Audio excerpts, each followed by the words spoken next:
We're going to be talking about the time capsule that they've done for the Academy, which is a school in England, and it is Aleksandra Korab-Karpinska. I hope I didn't butcher her name, but I'm going to bring her on right now, and we're going to hop right into it. We had some tech issues, and we managed to make it work, so I'm very excited to get started, and I'm going to bring her on.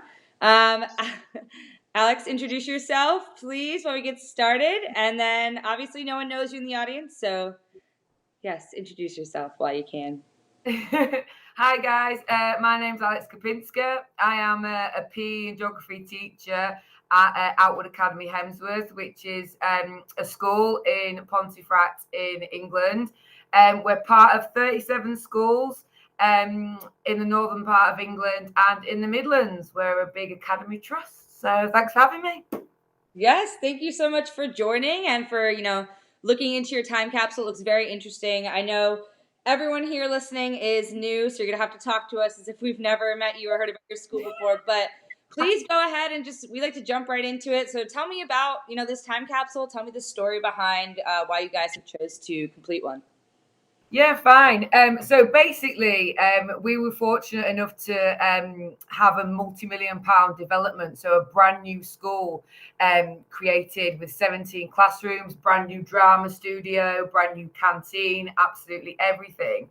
And what we wanted to do really is we wanted to mark this and have like the brand new school built on the dreams and aspirations of our students.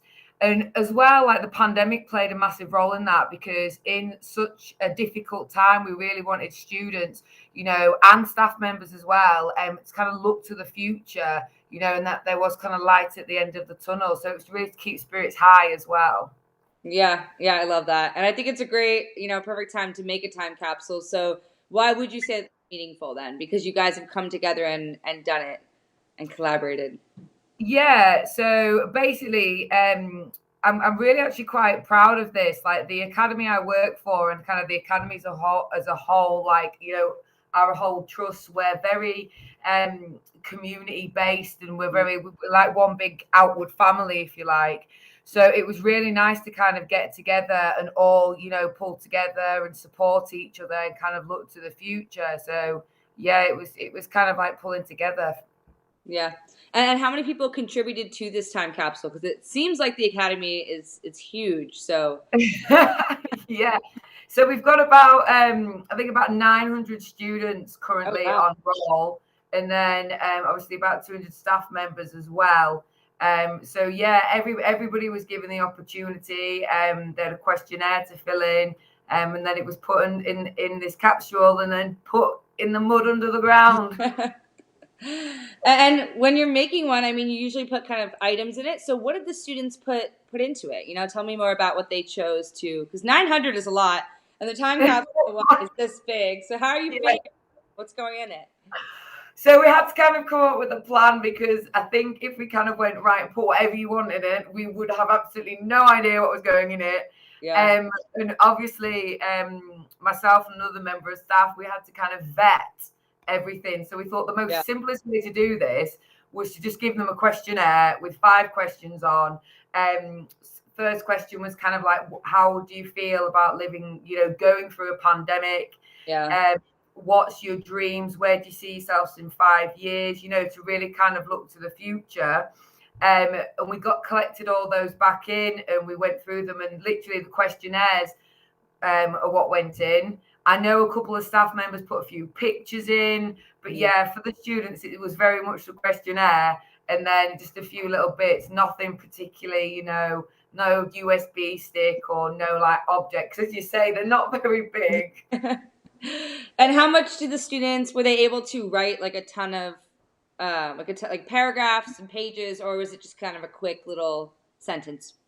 It was kind of a bit more than a sentence. It was a good. They had the question, and they had a good like A5 kind of little thing they could write on the back if they wanted to. We kind of we prompted them with the questions, and we really wanted to, especially in that particular time, let them express themselves and be truthful, and they could write what they wanted, and if they wanted to write more, they could have written more. We kind of put the ball into their court, really, because it's about them. Yeah.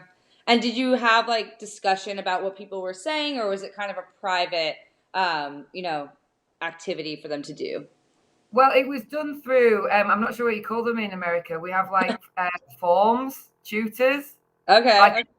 at the beginning of the school day where like one member of the staff is, I'm not sure what they call them in America. Like homeroom, like you have one teacher in the Yeah, beginning, go off to your classes. Okay, yeah, we call them yeah, home. then, yeah. So, kind of a presentation, and I did an assembly on this. And in their tutor homeroom, they could have had a conversation, or they could have kept it private. I mean, I have a form, and Yeah, we had a discussion. You know, I shared what I was putting in it, and it was completely, you know, up to them. We're very much, you know, we put the students first. So whatever kind of they want to do within reason, you know, yeah. we let them. Yeah, no, I love that. And why did you guys choose to only do writing? Like, you know, with an exception of a few photos here and there, but I know a lot of people are doing like artifacts from 2020, so like masks and other things they wanted to put in the time capsule. So, what made you guys think to just do writing? Which I love, by the way. I am a journalism major, so I love the writing element to it. But yeah, a lot of people like to put a ton of different things in time capsules. So, I'm wondering why you focus on that one element. I think, if I'm completely honest with you, it's the logistics side of it Uh, because, yeah, we had quite a quick turnaround. You know, it was, you know, up to the building company when it could go in and the dates were moving. And then obviously through the pandemic, we were locked down, we were open. So we just literally needed, you know, the logistics of it. We needed to get it out, get it back in. And as I say, if we kind of left it open and said you can put whatever you want in it, we would fill it 20 million times over. Yeah, how big was the actual time capsule? Because I think I have the measurements here, but can you give me a rough idea of how big this was? Like, what did it look like? It kind of looked like a big tub of protein, you know, the big protein things. It literally did. It was probably about that big, but it was circular. So yeah, it was about maybe about that big, and I don't know how thick, about that thick. Oh yeah. But literally, it did look like a big protein tub when I was throwing it through school. It's like, what have you got there, miss? No, I love it. I love it. And I know that's probably, you know, really good material so that the water and the dirt's not going to get into it because I'm assuming you guys buried it pretty deep in the ground, right? Yeah, yeah. So it was actually given to us by the company that were doing the construction. So Oh, basically, yeah, because obviously they knew. I just thought, you know, just buy a box off Amazon and it could go in and it'd be absolutely, it'd be all right, it'd be fine. No, but they gave us it, and it was, you know, watertight. It was sealed. It was fire resistant. You know, everything that goes under. yeah. Yeah, it was completely resistant. So we were quite fortunate that they did that for us. Yeah, I'm really glad you didn't put it in a box because it just would have ruined people's surveys everywhere. But yeah, no, I love the thoughtfulness to that. And then a lot of time capsules that people bury outside, I mean, we don't even realize, but so many of them go lost. So how were you ensuring that yours didn't go lost? You guys knew where it was placed so that when you guys actually wanted to open it, you know, you could find it. It wouldn't be an issue. Yeah, so obviously we registered it with the International Time Capsule Organization. And then we're going to look into maybe getting, you know, like a specific plaque made, you Yeah. know, around it. And also, I think being a geographer as well, we're going to try and work it into, like, you know, our curriculum a bit. So Yeah. basically, the kids have to try and like locate it, or it's buried here, and so, you know, it's kind of like a regular thing that they know. Also in the papers, it's been in the papers, so it's kind of registered indirectly that way. It's known, but it's like hide and seek. Yeah, yeah, yeah. That was one of my next questions. Is like I know a lot time capsules are very fascinating for a lot of people. So have you gotten, you know, media attention in your area about this, and what have they said about it?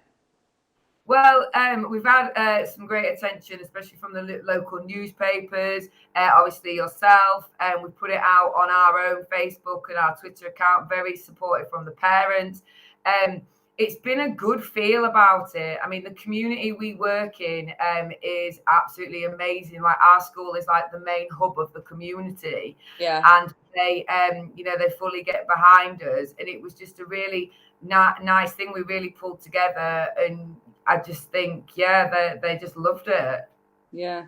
And I noticed that when someone makes one time capsule, they kind of want to keep creating them. So have your students shown interest and asked, let's do another one? Or, who knows where we'll be in, 5 years from now with the way the world's going. So people are wanting to create more and more. Have your students told you anything like that or shown any interest in continuing the process? Yeah, so obviously every year we have new students come up, and then obviously like the new students, they find out what the old students have done, and they're like, oh, well, we want to do it. And then so the younger ones have been interested, because obviously unfortunately the kids that have come in September haven't had a chance to do it. So but I think I might get a bit in trouble if we start digging up the site. And I know, what was the original inspiration for it? Was it just because of COVID, or did you guys want to do it prior than that as well? Because time capsules have been around for hundreds of years. So, you know what I mean? What was the inspiration for this particular one? Was it because of the new school? Yeah, so it kind of marked like a significant development in our kind of community, like having the brand new school with the brand new technology. So it was really kind of to mark that. And then like the pandemic as well, it was just a way of pulling together. But yeah, it was just really to begin with, it was just to mark that. And obviously to kind of, promote the students a bit as well, and give them something that they can kind of, that's theirs, because we are their school. And we kind of wanted them to have something there forever. So when is the opening date? Like if I was a student and I had made the time capsule and I put my survey into it, like when would I be getting it or getting to see it? Never. Deep in the ground forever. Done. We didn't put an opening date on it, if I'm completely honest. Like when I did the assembly about it, I kind of said, how kind of cool is it going to be in maybe about 200 years, if it does get dug up, or, and your name's there, how cool will it be? So, because I think the building will be there for a long time. I don't think we could go and obviously rip up the soil where it's buried just yet. Okay, because I was looking into it and I was like, I don't see an opening date, but I could be wrong. Okay, so we're just kind of throwing it in the ground, seeing what happens. If it comes up, it comes up. If not, pretty much the whole school knows it's there through word of mouth. So it doesn't really. Okay, that's awesome. I know a lot of schools in America too, they want to create time capsules. They're really interested in doing them. So what is some advice that you can give to them? I know it's kind of a long process, and you guys did 900 students in how long did it take you to put this together? To actually roll it out, it probably took about, I think, maybe turn around about a month, 6 weeks. But it was because obviously the logistics of getting it to the kids, because we wanted every single student to be involved and I'd give everybody a chance. Because but I think the advice I'd give them is just, well, first of all, you've got a plan. But for it to be done, I mean, we had dates moving here, then everywhere, then it was meant to go in, then it wasn't meant to go in. And then I'd just say, just do it, and, put within reason, put whatever you want in it. Because, I mean, you're never going to, capture that time again, are you? Yeah.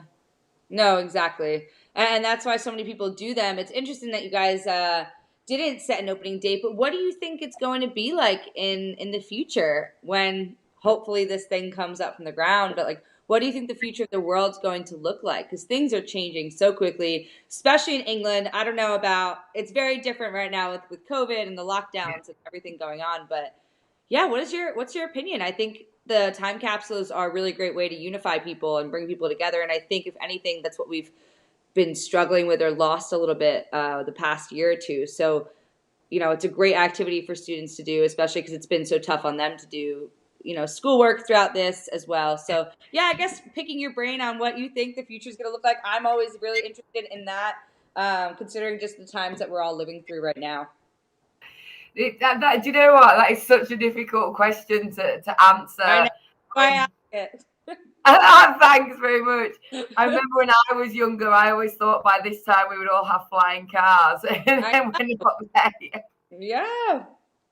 that was I'm not, you know what, I really don't know. Obviously technology is advancing so quickly, and you know, you see all obviously like the films and everything with the sci-fi, and I think I can't say what, but I think we're going to be end up going that kind of way. And obviously, you know, we're sat here now having a conversation, and I don't even know what time it is over there at the moment, but you know, it's 9:30 here at night time, and I mean, this is amazing. So you know, it's got to be some probably flying car, and you know, running on renewables, the world's sustainable, you know, something like that. Yeah. Or we're on a different planet completely because we've screwed up our own.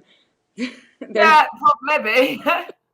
my last guest was really interested in climate change. He was warning me, and I'm like, whoo, nervous. But I mean, that's a true concern for people. And I know a lot of people have made time capsules centered on climate change. You know, if you open this, what's the world going to look like, and things like that. So I think doing it from a student's point of view is really great, and they're focusing more on their individual lives, right? Like, what were the questions more so? If you have like an example of a question, and maybe even the way that you answered it, because I'm interested in that.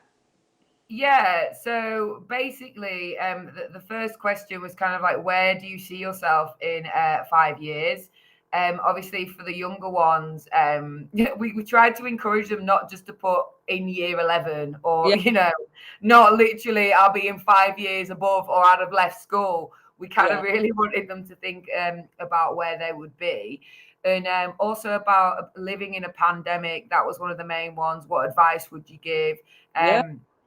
And we are quite proud of kind of like our mental health status and our mental health award at the academy, and Oh, we have got such an aura of positivity around the whole like trust and the schools, and it was like any advice to give, and it was just remain positive, pull together, everybody's supportive, you know, here for you, reach out to people, FaceTime friends, and it was just so lovely. That was one of the other questions. It was, where do you see yourself in 5 years? What's it like living in a global pandemic? Oh, where would you like to travel in the world? So obviously you're in a time where we were completely, you know, we went in a lot. I don't know what it was like in America, but we went in lockdown, out lockdown, in lockdown, up, down, left, right. And then, like, you know, the world shut to us, yeah, and you know, and I think we really wanted to encourage them to go, do you know what, yes, at this moment we are in a pretty difficult situation, mm, but there is hope. And by saying like, where would you like to go and why, and you know, what do you want to be when you're older, it kind of opened the world up to them when the world was trying to shut them in, kind of thing, because we had to. yeah. So I love that, and I definitely think you guys have had it a bit harder with the lockdowns. Americans seem a little more challenging to control. We're like, no, we don't want to be locked down, so we just won't. It is a bit of a mess in everywhere, to be honest. But yeah, that's really interesting. I think the perception that they have is probably super positive because of you guys. And like, what was some of your favorite feedback if you were able to read theirs or if students shared them with you? What's something that you kind of remembered that stuck with you? just the whole, like I said previously, just like, you know, the whole positivity of the students just themselves. I mean, you know, it was a very difficult time for them, for us, you know, and they just remain so positive and supportive throughout. Like I said, you know, where our whole trust and our academies are like one big family, and they really, you know, that shone through, and I think that'll always stick with me, you know, the way actually we all pulled together in this massive time of need when it was difficult. You know, we pulled together when we couldn't go near each other, when we all had to wear masks, you know, Yeah. when, you know, we had to teach over like this, you know, and they were still all there turning up, you know. And I think, you know, you miss them, where, you know, you missed each other, and it was just nice, you know, that everyone put in that little bit of extra effort. Yeah. Yeah, it was probably a good like activity for reflection during that time. And And what is it like now over at the academy? Like, what is schooling like in London right now, or in England right now? Well, it's obviously we still have some restrictions in place because obviously the safety of our students is paramount. It's, we want to keep everything. We want to keep them in the school. Obviously we do have still some restrictions, but we are teaching back face to face, which is great. Yeah. Thank God. I think that's like really important for kids at that age. And do you think that, doing something like this is a useful way to preserve history, or do you think it's more of just a fun activity? Because no, massively, absolutely. Sorry to interrupt you there. No, no, I love history. I did an A-level in history, and history fascinates me. And I love memories. I love pictures. I just love capturing a moment and feeling that moment. And I just think this was, for some it was a bit of fun to begin with. Yeah, it's great, but then if you actually, you sit and you look and you go, well, hang on a second, nobody, and this was the beauty of me not putting a date on it. Like, nobody knows, and it's the unknown, and you're going to go down in history. And when you drive past that school and you turn to your kids or your grandkids and say, somewhere buried in that school is your granddad's name, and you always belong kind of to that school. Yeah. No, I love that. And I want you guys to also understand, I don't know if you've seen, because you've cataloged it through the International Time Capsule Society, you can actually locate it on the Worldcat. Are you familiar with that? Because I would love to show you that one. No. Okay, cool. So the Worldcat is the world's largest library database, and you'll be able to find it there. So I know you said you wanted like the kids to continue learning about it and to talk about it. So if they wanted to do any type of like research paper or anything like that, can you see my screen? Yeah. Okay, so it's the Worldcat, and all you would type in is the Outwood Academy in Hemsworth, and then it pops up right here. So this is actually the library record, which is really, really cool because this is a record that will be here for, I believe, 300 years, and you'll be able to look at it, and it kind of explains what you do, but the cool part is you can view it online. And I don't know if your students would want anything like this, but you could always print off this library record and gift it to them when they graduate, like their diploma. You can couple it together and say, don't forget that you've created this. Of course, my Wi-Fi is going to act up, so let's see. But it's this one. It looks like this. Oh, yeah. Yeah, so I'm trying to like open it. But yeah, no, I thought it'd be a cool activity kind of to look back, and maybe if they were doing any research papers or anything like that, you'd be able to kind of see it. And if you have any photos that someone put in, you want to log them, you could put them in here too. But yeah, this is kind of what it looks like. I didn't know if like the school wanted to print it out and put it in the office or whatever, but it has everything that you need to know about it. And then at the bottom, when you log down and you learn more about the time capsule itself, it has the purpose of the time capsule, and especially the, where it's located, the longitude and latitude, latitude and longitude, as well as the address, the steps taken, and all of the contents. That's cool. Yeah, so I just wanted to show you that. I wasn't sure if you'd seen it yet, and it has obviously the date created. Now, there is no opening date, but it says in here there's also video, film, and audio tapes. Is that wrong? Yeah, no, there wasn't any. There was photos, but there was no videos or films or anything like that. All right, we'll fix that. But yeah, I just wanted to show you that because if you do want to use this for research purposes in the future, it's all there. And the Worldcat's actually the world's largest library database, so you guys are cataloged on there, which is really cool for the school as well. So if you guys wanted to look at that and do something with that record, you totally can. And I can send you the link after this too. But yeah, I mean, anything else you want to say about time capsules? We're here. I'd love to have one more fun fact before you head off. Oh gosh, they put me on the spot. I've got a fact, but I did think, obviously, because I listened to a couple of your podcasts, and I thought, because people put the USB sticks in it, and I think probably if I would do it again, I'd probably do something like that. And I think maybe the future of time capsules would be like, I don't know, some kind of hologram, or something like Iron Man's created or something like that. Like I was just thinking of kind of about a little bit more of the future of them. Yeah, because Yeah. I know now. I don't know if you've ever seen Interstellar. Have you seen that movie? No. It's like at a certain point he finds all these video of his family when he's gone off. His family grew up when he was away, and they did a video every year of them like growing up. But the technology that we have now allows us to actually preserve video for up to 300 years. And Wow. I was thinking, you guys, if you wanted to do like a remix and like a different, a time capsule for your students, and you can kind of sit there and interview them, and then they could see what they look like and set like an opening date when they've graduated, or when they're like 30 years old and they want to look back at a video of them in high school. And I say that because I actually used to live in Australia, and when I grew up there, and when we were in year 7, they made us do time capsules. And so it's very cool that I'm now doing this podcast. But I did my time capsule. I moved back to America, and they actually mailed me my time capsule in year 12. Oh, wow. And it had photos and pictures and letters from, old crushes and friends and, funny things in there. But it didn't have video because we obviously weren't able to preserve it at that time. And now we do. So I actually did a time capsule video of myself last year in the middle of lockdown in my room, just talking about who I was and who I thought I would be and what was going on in the world. Because, we are living through a once in a lifetime, like 1 in 100 year pandemic. So, it's important to document how we're dealing with it. But that was like my own reflection of what's going on. So similar to your students, except I just spoke it into a camera. So if you wanted to do that, I could totally send you information for that, because I thought that was a really cool experience, and I'll be able to watch this video for 10 generations for 300 years.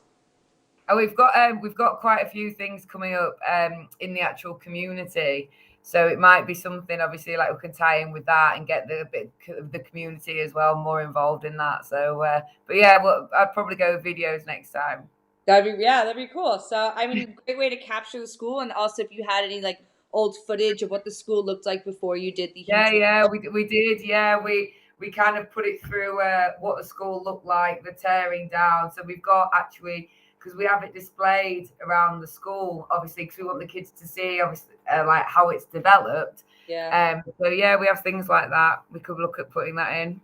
Yeah, if you wanted to look into it, it's just a really cool option. It seems like you guys have a really great community that you should capture for the future to learn about it, and then also for the future of the schools. And is that kind of a school that generations attend? Like their kids go there? Yeah. It's very much we get them like on a rolling basis. So we have like brothers, sisters.